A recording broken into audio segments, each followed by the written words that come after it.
مسیح کے جلالی نام میں ناظرین آپ کی سلامتی ہو۔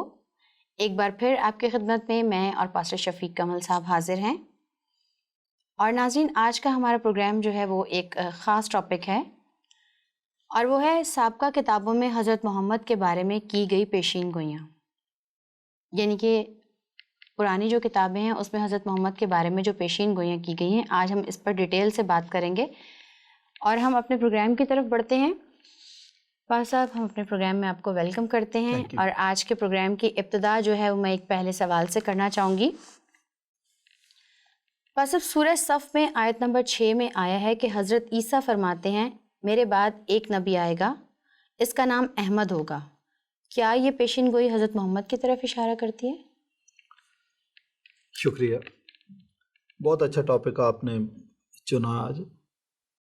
یہ عرصہ دراز سے اس قسم کے سوالات ہمارے مسلمان بھائی کر رہے ہیں، بلکہ اس پہ باقاعدہ کتابیں لکھی ہوئی، جی انٹرنیٹ پہ بڑا مواد بھرا پڑا ہے اس کے بارے میں، اور ہمارے مسلمان دوست ایڑی چوٹی کا زور لگا دیتے ہیں اس بات کو ثابت کرنے کے لیے اولڈ ٹیسٹامنٹ سے، نیو ٹیسٹامنٹ سے، سابقہ صحائف سے حضرت محمد کے بارے میں پیش گوئیاں ثابت کریں۔ ٹھیک، تو آج آپ نے اچھا کیا کہ یہ ٹاپک چن لیا، لوگوں کی غلط فہمیاں دور ہو جائیں گے، آج دور کر دیں گے۔ لیکن اس سے پہلے میں ایک وضاحت کر دوں کہ دوستوں کے ذہن میں یہ سوال ہے کہ ہم اسلام کے خلاف ہیں۔ جی، میں بتانا چاہتا ہوں کہ اگر جس طریقے سے 66 کتابیں اس کائنات کے خالق اور مالک نے لکھوائی ہیں، یہ کتاب بھی اسی خالق اور مالک نے لکھوائی ہوتی تو کیا ہم بیوقوف ہیں یا ہم بھاگی ہیں کہ خدا کے سامنے کہتے کہ خدایا تیری 66 کتابوں کو تو ہم مانتے ہیں لیکن یہ اس کو نہیں مانتے۔ آپ کیا سوچتی ہیں ایسا کہ ہم یہ جرت کر سکتے ہیں؟ ہم کبھی بھی نہیں کر سکتے۔ اچھا، پھر جن کتابوں کو ہم نے مانا ہے ان کتابوں کو ہم نے پڑھا، ٹھوک بجا کے دیکھا، چیک کیا، ریسرچ کی، ہم مطمئن ہوئے کہ واقعی یہ کتابیں الہامی ہیں اور کائنات کے خالق اور مالک نے لکھوائی ہیں۔ ہم نے ان کو مان لیا، لیکن ان کے جو مصنفین تھے ان کو ہم پرسنلی نہیں جانتے تھے، نہ ان سے ہماری کوئی رشتہ داری تھی، نہ ان کے ساتھ ہمارا کوئی بزنس کا امن تھا، لیکن اس مفروضے پر ان کتابوں کو مانا کہ ہم مطمئن ہوئے کہ یہ اس کائنات کے خالق اور مالک کی طرح۔ اور اسی طرح وہ کتابیں جن کو ہم نے نہیں مانا، وہ ایک نہیں ہے، کئی کتابیں ہیں، یہ بھی میں بتا دوں، ان کو نہیں مانا اس لیے نہیں ہے کہ ان کے ساتھ ہماری دشمنی تھی، ان کو ہم پسند نہیں کرتے تھے اس لیے، نہیں، ایسا نہیں ہے، بلکہ ان کو ہم نے پڑھا، ٹھوک بجا کے دیکھا، ہم مطمئن نہیں ہوئے، ہم نے ریسرچ بھی کی، مطمئن نہیں ہوئے کہ یہ کائنات کے خالق اور مالک کی طرف سے، اس لیے ہم نے ان کو نہیں مانا۔ تو یہ مفروضہ پہلے ہمارے مسلمان دوستوں کو پتہ ہونا چاہیے، اور ہمارے مسلمان بھائیوں کے علاوہ بھی اگر کوئی قوم ایسا سمجھتی ہے کہ ہم ان کی کتابوں کو کیوں نہیں مانتے، تو ان کو بھی یہ ہمارا موقف سمجھ میں آنا چاہیے۔ آپ نے جو سوال کر دیا یہ سابقہ کتاب سے آپ نے حوالہ نہیں دیا، آپ نے حوالہ دے دیا قرآن مجید کا، سورہ صف کی آیت نمبر 6 میں کہ حضرت عیسیٰ کا بیان ہے کہ میرے بعد ایک نبی آئے گا، ان کا نام احمد ہوگا۔ بہت سارے مسلم سکالرز اس آیت کو پیش کر کے کہتے ہیں کہ حضرت محمد کے بارے میں بائبل میں پیش ہوئی ہے، اچھا، لیکن آیت پیش کرتے ہیں وہ قرآن مجید کی۔ میں کہتا ہوں کہ آپ اگر خود بھی، یہ سوال چونکہ پاکستانی نے کیا تو میں یہ پوچھنے کا حق رکھتا ہوں کہ اگر آپ اس کو مانتے ہیں کہ واقعی یہ درست ہے تو آپ کلمے میں اس کو استعمال کریں گے احمد کو؟ آپ کہیں کہ لا الہ الا اللہ احمد الرسول اللہ، آپ ایسا کریں؟ آپ ایسا کر نہیں سکتے، کیونکہ جو کٹر مسلمان ہیں وہ تو احمدیوں کے خلاف ہے، شناختی کارڈ کے فارم میں سٹیٹمنٹ ان سے لکھواتے ہیں کہ بھئی آپ احمدی تو نہیں ہیں، کہیں ادھر آپ ڈیکلیریشن دیں۔ تو اگر کوئی احمد کہتا ہے تو پھر آپ کہتے ہیں یہ تو احمدی ہو گیا، تو یہ بھائی آپ سوچ سمجھ کے کوئی حوالہ دیا کریں۔ بس وہ حوالہ دے رہے ہیں، وہ کہہ رہے ہیں کہ سورہ صف جو ہے وہ دراصل کتاب استثناء 18 باب کی طرف اشارہ کرتی ہے. میں وہ حوالہ کوٹ کر دیتی ہوں. وہاں پہ جب خدا نے موسیٰ سے کہا کہ میں تیرے جیسا ایک نبی جو ہے وہ برپا کروں گا، کہنا وہ یہ چاہ رہے ہیں کہ سورہ صف میں جو ہے وہ کتاب استثناء میں موجود ہے یہ حوالہ، وہ اسی نبی کی طرف اشارہ ہے. ٹھیک ہے، تو پھر توڑ کے سوال نہ پوچھے، ایک ہی دفعہ جو اپنا سوال ہے میرے سامنے رکھ دے، مجھے سمجھنے میں آسانی ہو. بہرحال میں کوشش کرتا ہوں. کتاب استثناء 18ویں باب کو بڑا مسکوٹ کیا جاتا ہے، ایون کرسچن بھی اس کو مسکوٹ کرتے ہیں. اگر آپ مائنڈ نہ کریں تو میں یہ بتانا چاہتا ہوں، کرسچن بھی. پہلی بات کہ 18ویں باب میں 2 نبیوں کا ذکر ہے، اور یہ بہت کم لوگ اس بات کو کلیئرٹی کے ساتھ جانتے ہیں.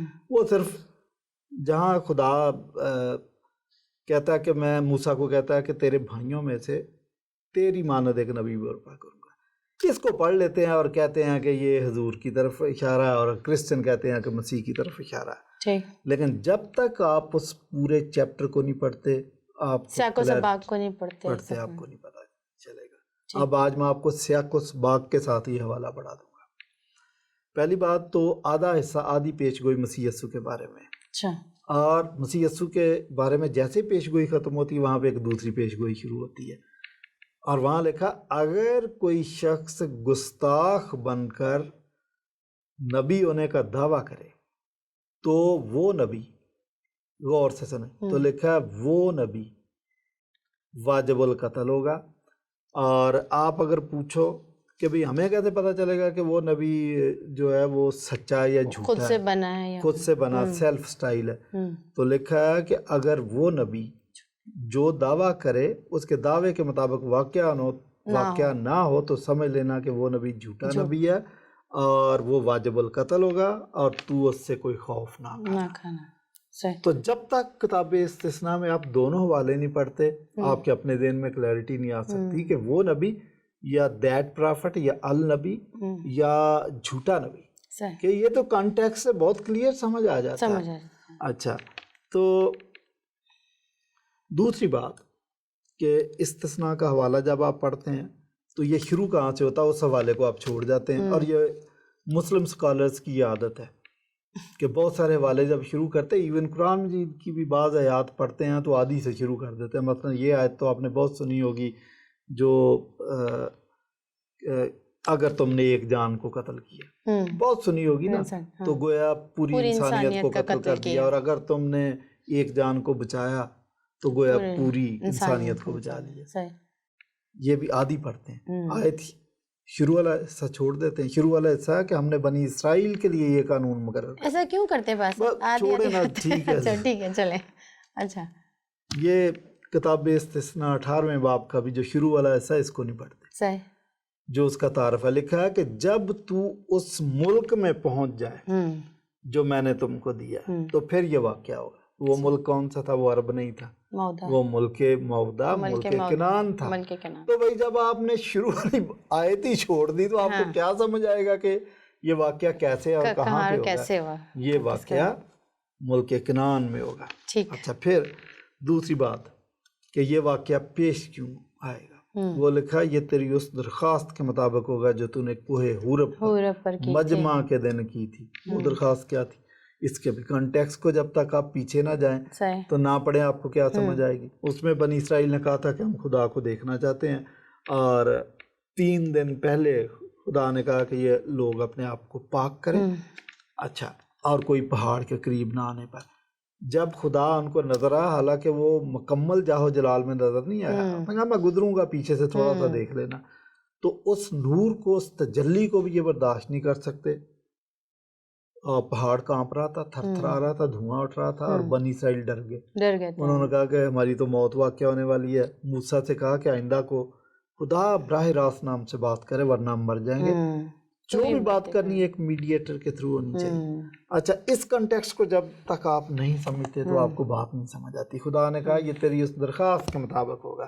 درخواست ہے کہ ہم خدا کو براہ راست نہیں انسانی شکل میں دیکھ سکتے، اس لیے اس درخواست کے مطابق یہ نبی آئے گا تو وہ نبی بن کے آیا، انسان بن کے آیا، تھا وہ خدا. تو اس حوالے کو آپ اپنی مرضی سے توڑ مروڑ کے اگر کسی اور جگہ فٹ کرنا چاہیں تو یہ زیادتی ہوگی. اس کے کانٹیکسٹ کے سمجھے بغیر اگر آپ کوئی بات کرتے ہیں. ٹھیک ہے. کانٹیکسٹ نہیں اجازت دیتا کہ آپ مسیح کی جگہ کسی اور کو فٹ رکھیں. صحیح. بس اب یہ تو ہو گئی سورہ صف کی بات، یعنی کہ قرآن کی باتیں ہو گئی. اب ہم آتے ہیں انجیل کی طرف. انجیلوں میں بھی ان کا کہنا ہے کہ کچھ ایسی پیشین گوئیاں ہیں جو حضرت محمد صاحب کی طرف جو ہے وہ اشارہ کرتی ہیں. مثال کے طور پہ انجیل یوحنا میں جو ہے وہ پیشین گوئی کی گئی ہے کہ مسیح کے زمانے میں لوگ 3 شخصیات کے منتظر تھے. ان میں ایک تو مسیح تھے، ایک ایلیا، اور ایک لکھا ہے کہ وہ نبی. اب یہ وہ نبی جو ہے وہ کیا حضرت محمد کی طرف اشارہ ہے؟ ایسا بہت سارے لوگ سمجھتے ہیں. مولانا کوثر نیازی نے ایک کتاب لکھی تھی آئینہ تثلیث، انہوں نے بھی یہی سارا کچھ لکھ دیا. جی جی. اور احمد داس صاحب بھی یہی کہتے ہیں، ڈاکٹر ذاکر نائک بھی یہی کچھ کہتا ہے. تو بہت سارے لوگ جو ہیں وہ بہت سارے اسکالر، اسلامک اسکالر یہی کہتے ہیں. مولانا رحمت اللہ کرانوی صاحب نے ایک کتاب لکھی اظہار الحق، وہ بھی یہی کہتے ہیں. اس کا کتاب کا اردو ترجمہ بائبل سے قرآن تک موجود ہے. ٹھیک. یہ بات انہوں نے آدھی ٹھیک لکھی ہے، ہاف ٹروتھ ہے کہ واقعی یہودی 3 شخصیات کے منتظر تھے. مسیح، ان کو پتا تھا کہ مسیح آنے والا ہے، ان کو پتا تھا کہ ایلیا آنے والا ہے، ان کو پتا ہے کہ ایک وہ نبی بھی آنے والا ہے. لیکن وہ نبی کا وہ نام نہیں لے رہے. اچھا، وہ نبی کا وہ نام نہیں لے رہے، ٹھیک. لیکن وہ نبی کہنے سے ان کا پورا معاشرہ، ان کے اسکالرس، ان کے اسٹوڈنٹس، وہ سب سمجھتے تھے کہ یہ کس شخص کی بات ہو رہی ہے. چونکہ موصوف نے پوری بائبل کو پڑھا نہیں ہے، اس کے کانٹیکسٹ کو نہیں سمجھتا، اس لیے ان کو سمجھ نہیں آتا، نہ ان کو سمجھ آنا ہے. میں ان کو مشورہ دوں گا کہ بائبل میں سے کسی بھی حوالے کو اگر آپ رسول اسلام پر فٹ کرنے کی کوشش کرتے ہیں تو کنٹیکسٹ کے بغیر آپ نہ کریں. کیونکہ اگر آپ کنٹیکسٹ کے بغیر حضرت محمد پر کسی پیش گوئی کو فٹ کرنے کی کوشش کریں گے اور وہ غلط ثابت ہوگی تو آپ کے مسلمان بھائی بھی آپ پر ہی انگلی اٹھائیں گے. تو آپ کو ایسا رسک نہیں لینا چاہیے. ہاں، اسلامی اسکالرس کو پہلے کرسچنز کے ساتھ بیٹھ کے ڈسکس کرنا چاہیے کہ بھائی ہم اس کو ایسا سمجھتے، آپ کیسا سمجھتے، اس میں کیا حرج ہے. کوئی حرج کی بات نہیں. ہم سے پوچھیں آپ، ہم آپ کو بتائیں کہ ہم اس کی ایسے تشریح کرتے ہیں. تو یہ جو 3 شخصیات کا ذکر ہے کہ وہ 3 کے یہ بات درست ہے کہ وہ 3 کا انتظار کر رہے تھے. اور مسیح یسوع سے اور یوحنا سے جو وہ سوالات کرتے تھے، ان سوالات کا کنٹیکسٹ بھی یہی تھا کہ وہ چیک کر رہے تھے کہ کیا یہ مسیح ہے، کیا یہ ایلیا ہے، کیا یہ وہ نبی ہے.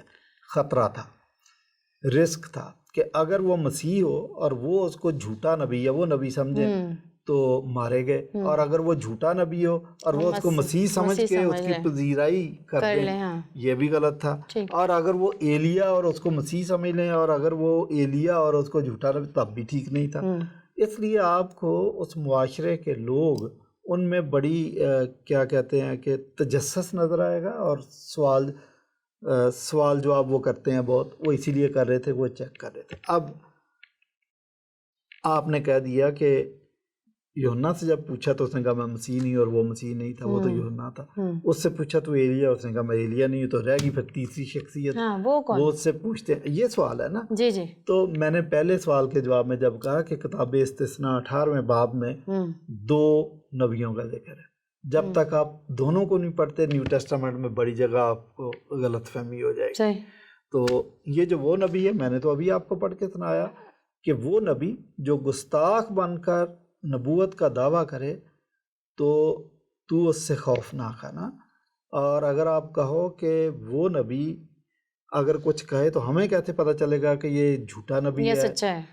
تو بائبل میں یہ بھی لکھا ہے کہ اگر وہ کوئی دعویٰ کرے اور اس کے دعوے کے مطابق واقعہ نہ ہو تو سمجھ لینا کہ وہ نبی گستاخ نبی ہے، وہ واجب القتل ہوگا، اور تو اس سے کوئی خوف نہ کھانا. تو یہ جو چیزیں ہیں ان کو کانٹیکسٹ کے اندر ہی آپ سمجھے تو زیادہ بہتر. ٹھیک. بس اب ایک اور پیشن گوئی ہے جو بڑی وضاحت طلب ہے. ہمارے اسلامی بھائیوں کو پکا اعتقاد ہے اس پیشن گوئی کے بارے میں کہ یہ تو ہمارے پروفٹ کے بارے میں جو وہ کی گئی ہے. پیشین گوئی یہ ہے، اور جیسے مسیح نے دعا کرتے وقت اپنے باپ سے کہا تھا کہ میں اپنے باپ سے درخواست کروں گا جو تمہیں دوسرا مددگار بخشے گا جو ابد تک تمہارے ساتھ رہے گا. ان کا کہنا یہ ہے کہ یہ ہمارے نبی کے بارے میں پیشین گوئی کی گئی ہے جو دوسرا مددگار بخشنے کے لیے. ٹھیک ہے، وہ پیراکلیٹاس کو وہ سمجھتے ہیں. یہ تو دیکھیں اس میں بھی دو چیزیں ہیں جن کو سمجھنے کی ضرورت ہے. یہ شروع کہاں سے ہوتا ہے؟ مسیح یسوع کہتے ہیں کہ میں اپنے باپ سے درخواست کروں گا. مسلمان تو باپ اور بیٹے کے رشتے کو مانتے نہیں، وہ تو اس نظریے کے خلاف ہیں. ان کی تو ساری فلسفی اسی بات پہ ہے کہ نہ خدا کا کوئی بیٹا ہے، نہ اس نے کسی کو جنا، نہ وہ کسی سے جنا گیا وغیرہ وغیرہ. جبکہ کرسچن تھیالوجی جب تک باپ اور بیٹے کا یہ تھیالوجی بیان نہیں کرتی، ان کی تو ڈاکٹرینز مکمل نہیں ہوتی. ہم تو مسیح کو کہتے ہیں یہ سن آف گاڈ، اور خدا کو کہتے ہیں وہ اس کا باپ تھا. کرسچن تھیالوجی کے مطابق باپ کا اور بیٹے کا بڑا مقام ہے اور ان کی بڑی اہمیت ہے. جیزس کو ہم کہتے ہیں he was son of God, اور خدا کے بارے میں ہم کہتے ہیں کہ وہ باپ تھا. اب آپ نے اس حوالے کو چن لیا، لیکن اس تھیالوجی کو آپ نہیں مانتے، آپ اس کے خلاف ہیں. یا تو آپ یہ تسلیم کر لیں کہ مسیح یسوع کہہ رہے تھے کہ میں اپنے باپ سے درخواست کروں گا، تو پھر مان لیں کہ وہ باپ تھا اور یسوع مسیح بیٹا تھا.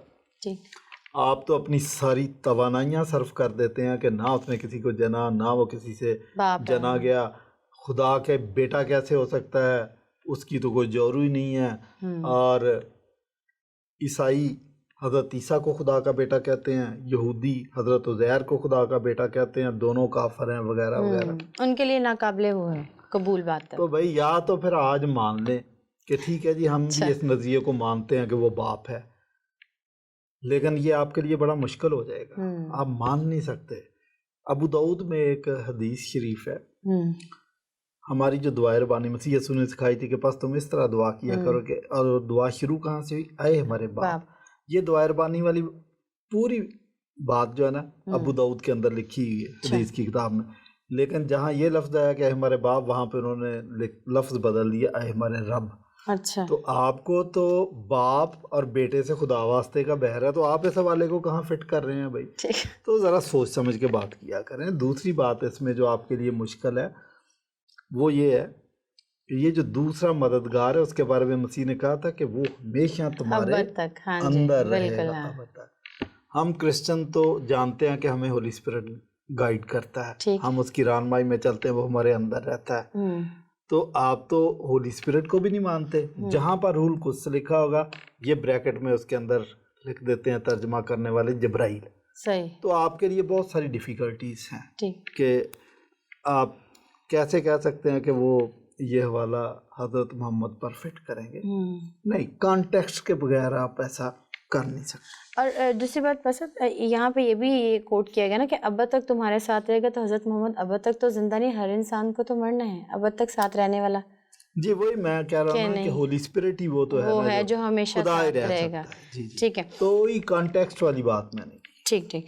بس اب یہاں تک تو ہو گئی. ہم نے سورہ صف کی بات کی، ہم نے انجیل مقدس کی بات کی، یوحنا میں جو پیشین گوئیاں کی گئی ہیں. اب ہم ایک اور انجیل کی بات کرتے ہیں جو کہ انجیل برناباس کے نام سے ہے.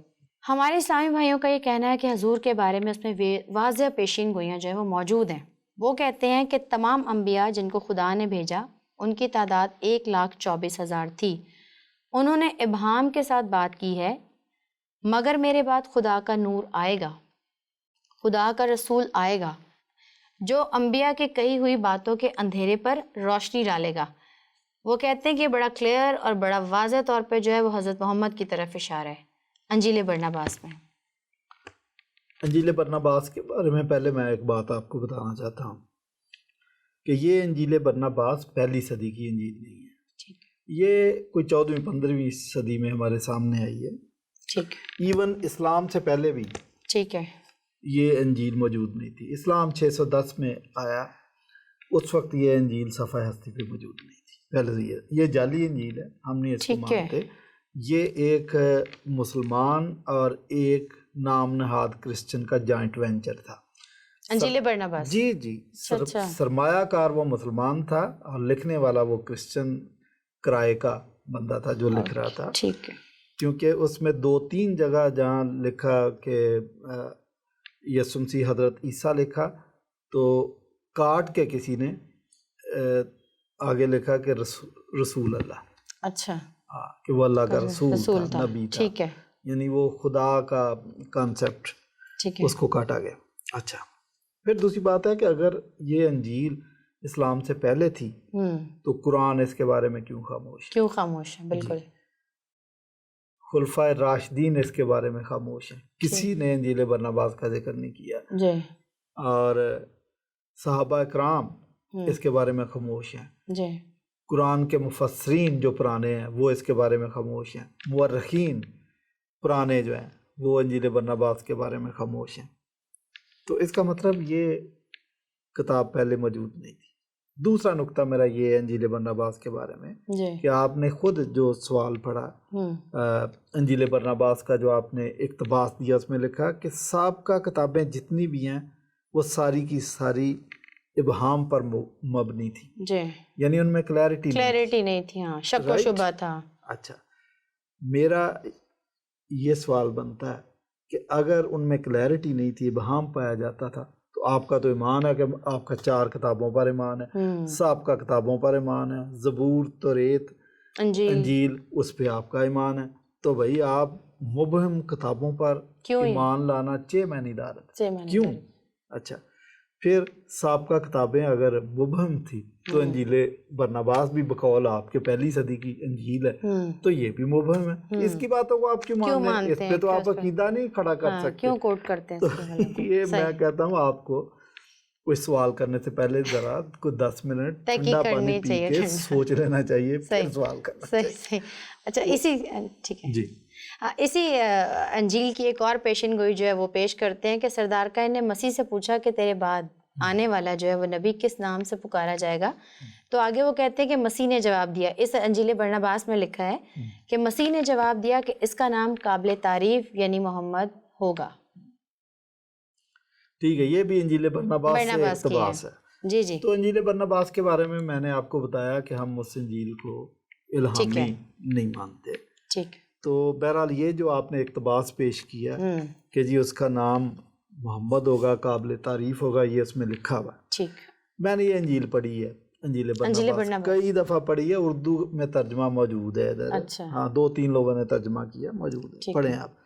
اس میں ایک اور بات میں آپ کو بتاؤں, عوام کی دلچسپی کے لیے, شاید آپ کے لیے بھی دلچسپی کی بات ہو, کہ یہ ایک ایسی کتاب ہے جس میں 3 جگہ اسلامی کلمہ مکمل لکھا ہوا, لا الہ الا اللہ محمد رسول اللہ, 3 جگہ, جبکہ قرآن مجید میں یہ کلمہ ایک جگہ نہیں ہے. اچھا, یہ 2-3 جگہ سے انہوں نے اکٹھا کیا ہے, صحیح, لیکن ایک جگہ نہیں ہے مکمل. اس میں ایک ہی جگہ پر 3 جگہ پر کلمہ مکمل لکھا ہے. میں حیران ہوں کہ اگر اس میں مکمل کلمہ لکھا اور یہ پہلی صدی کی انجیل تھی, تو حضرت محمد کو تو مشرکین کے ساتھ, یہودیوں کے ساتھ, مسیحیوں کے ساتھ بڑی تگودو کرنی پڑی کہ وہ ان کی نبوت کو تسلیم کریں. بڑا آسان نسخہ تھا یہودیوں کے لیے اور مسیحیوں کے لیے, ان کو بھائی انجیل برناباس پڑھ لو, ختم ہو جاتی, اس کے بعد کوئی آرگومنٹ نہیں رہ جاتی. تو میں تو یہ سمجھتا ہوں کہ یہ کتاب حضرت محمد کے آنے سے پہلے 7ویں صدی سے پہلے یہ موجود نہیں تھی. اس وقت نہیں تھی, یہ 14ویں-15ویں صدی میں آئی ہے. تو اس لیے اس کو آپ سمجھنے کی کوشش کریں کہ یہ پہلے انجیل نہیں تھی, اگر ہوتی تو اس کا ذکر کیا جائے. اس کے بارے میں کہا جا سکتا ہے کہ ملی بھگت سے لکھی گئی. تو میں تو کہہ رہا ہوں نا, میں نے جوائنٹ وینچر کا لفظ استعمال کر دیا, ایسے ہی لکھی گئی. جی ابا صاحب, ایک اگلا سوال ہے اور بلکہ آخری ہمارے پروگرام کا سوال ہوگا. ایک اور وہ یہ بات یہاں پر کوٹ کرتے ہیں کہ اگر موسیٰ کی کتاب کی صداقت مسخ نہ کر دی ہوتی, نہ زبور آتا, اور اگر زبور مسخ نہ ہوتا تو انجیل نہ آتی. کہنے کا مطلب یہ ہے کہ ان کی سچائی جو ہے وہ مسخ کر دی گئی ہے.